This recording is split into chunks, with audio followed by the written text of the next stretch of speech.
So the funny thing is with this film is when it initially came out in 1992, a lot of people didn't really like it that much.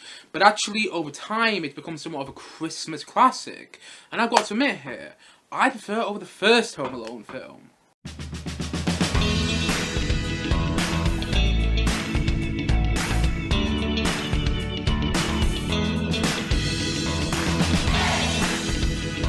Home Alone 2 Lost in New York. Now, Home Alone 2 Lost in New York was released in 1992 and is once again directed by Chris Columbus. And basically, once again, the film follows Ken McCallister, who basically ends up getting on the wrong plane and ends up in New York all by himself, whilst the rest of the family is all the way in Florida. And then basically, at first, like in the first Home Alone film, Kevin is having so much fun by himself in New York because he's got his father's credit card, and basically, he's gone on these spending sprees and he's staying in this big and expensive hotel. But then at the same time, though, later in the film, we learn that the wet bandits, the two thieves from the first Home Alone film, are back out. What do you know? They are also in New York, and then basically, long story short, the wet bandits end up bumping into Ken McCallister once again, and a lot of complications occur there. And at the same time, though, even more complications occur for Kevin in this expensive hotel which he's staying in, because the hotel staff start getting his back because they realise that he's staying there all by himself. And at the same time, though, on top of all this, Kevin's mother is once again trying to find him when he's all alone, lost in New York. And that's basically my interpretation, my version of the plot for Home Alone 2 Lost in New York. And honestly, I've got to admit with this film, I prefer the first Home Alone. I actually think this film is really good. I really like it because in the end, it's a good Christmas film. Nothing more, nothing less. Honestly, when I watched this film last night, I felt Christmassy. I got in the Christmas spirit watching the film last night, which is kind of what I'm going to take from it overall. Honestly, I think it's wonderful, I think it's delightful, and I think it's really enjoyable to watch. And I like it more than the first Home Alone, which might be a bit of a controversial opinion, but honestly, I don't know, there's something about this film which makes it more enjoyable to me personally than the first Home Alone. And even so, this film does have big problems. Like, it's 2 hours, it's half an hour longer than the first Home Alone film, and it doesn't need to be. Honestly, the third act of the film is exactly the same as the third act of the first Home Alone film, with all the slapstick humor with the thieves getting hurt over and over again. You know, you don't need that in this film. This film could have easily cut about 20 minutes out of its third act, and at the same time, though, pacing-wise, it's a bit all over the place. And also, there's a plotline to do with a bird lady, which just kind of feels like a worse plotline of the whole storyline to the neighbour in the first Home Alone film. Even though this film does have all those problems, it works for me more than the first Home Alone. Honestly, I enjoyed about 3/4 of the film. I'm not the biggest fan of the third act, because like my big problem to the first Home Alone, with all the slapstick humour to the thieves getting hurt in the third act of the first Home Alone, the same thing happens here, and it doesn't work for me once again. I don't find all the slapstick humour that funny, I've just got to admit. And also, the whole third act just felt like we're doing the same thing over and over again. It didn't feel like we're treading over any new ground, and I get that might be the point, but still, it just didn't work for me, I've got to admit that. It just didn't work for me, but 3/4 of the film does work for me, and I'm going to take that. Honestly, I really enjoyed about 3/4 of the film. I thought it was wonderful. I really did.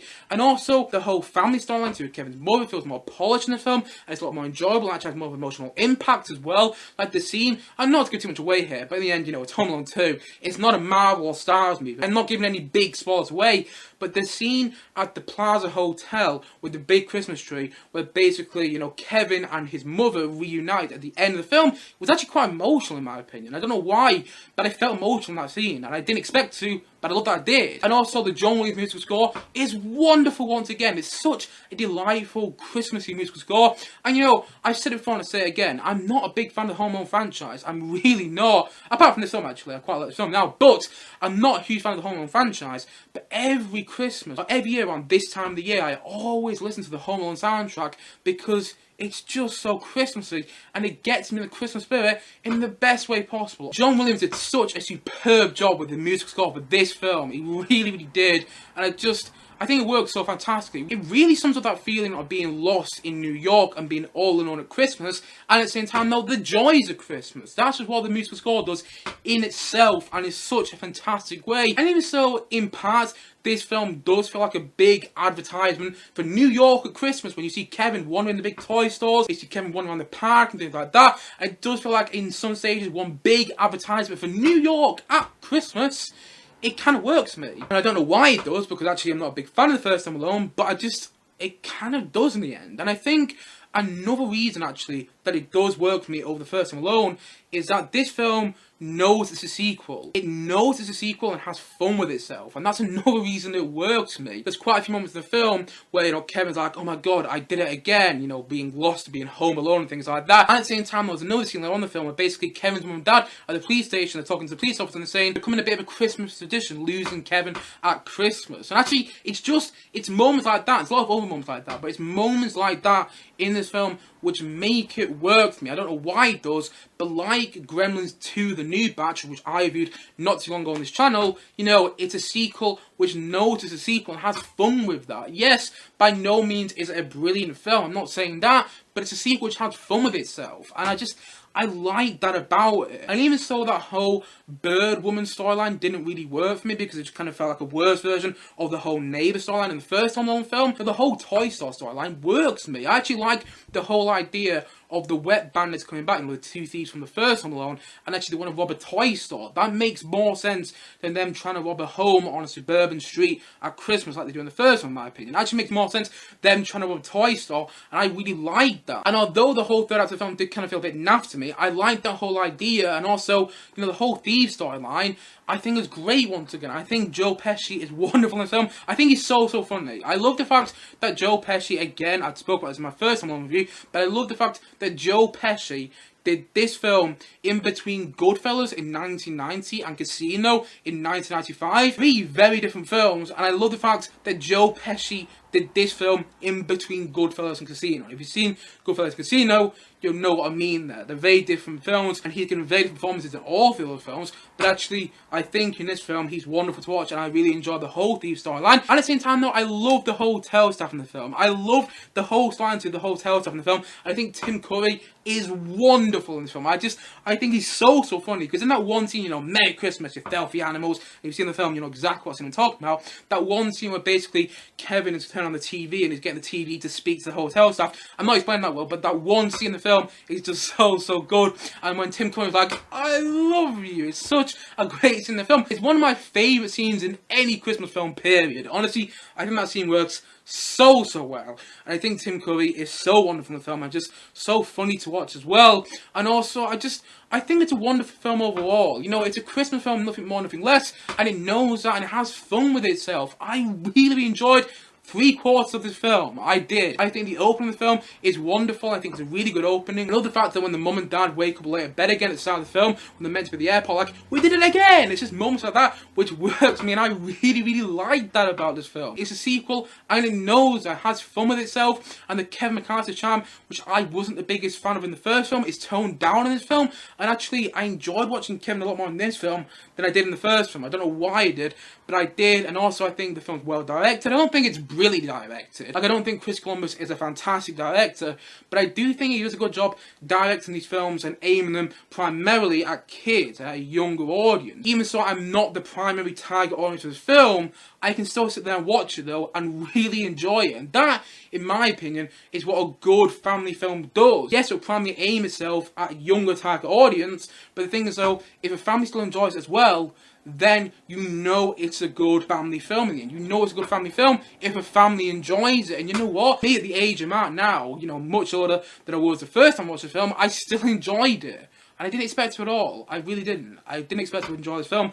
But you know what? I did. I think it's wonderful, and I think it's a really good Christmas film, and I didn't find it underwhelming as well, like I did with the first one when I rewatched it again. I didn't find it underwhelming, and actually, I do think it is somewhat of a Christmas classic. I don't really like using that phrase, but I've just got to admit, this film kind of is a Christmas classic to me personally. I really like it. I prefer it with the first Home Alone. I think it's wonderful, I think it's joyful, and I think it's a proper Christmas film, and that's kind of why it works for me overall. And so, all in all, I'm going to say that Home Alone 2, Lost in New York, I'm going to say that it's a 7 out of 10. I haven't given it that high of a rating there, but honestly, I really enjoyed this film for the most part. Not the biggest fan of the third act of the film, I just got to admit there, and I've said that before, but I'll say it again, not the biggest fan of the third act of the film, but overall, I'm surprised by how much this film really does work for me.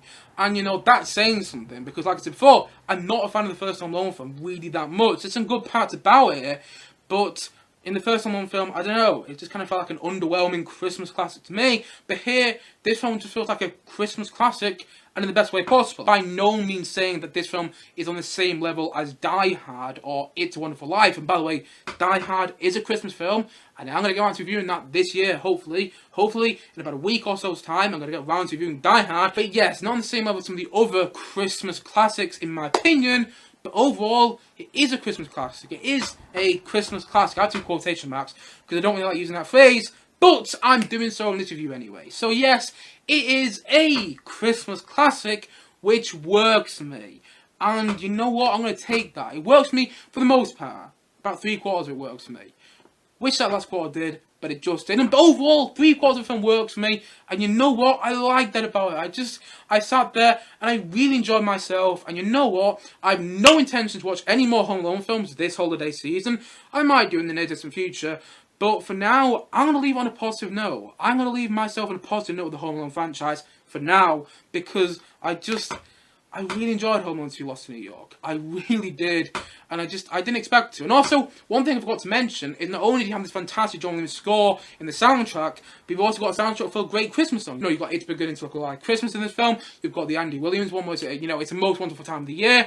And you've also got, All Alone for Christmas, nobody ought to be all alone for Christmas. Great song, in my opinion. I really like the way it's used in the film. But yeah, you've also got a great soundtrack in the film, which I almost got to mention. But overall, the film is wonderful. I really enjoy it. It's better than the first one, in my opinion. And you know what? I think it's absolutely fantastic. I think it's a fantastic Christmas film.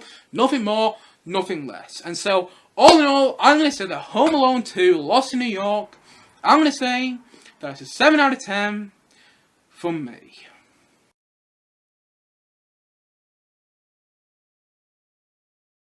Anyway guys, what do you think of Home Alone 2 Lost in New York? Please do comment down below and let me know your thoughts in the comment section below. Anyway guys, thank you as always for watching. If you haven't yet, please do click down below and subscribe on this video, and look forward to many more both film and TV reviews and Christmas film reviews coming very soon on this channel. See you guys again soon, but bye for now. Bye!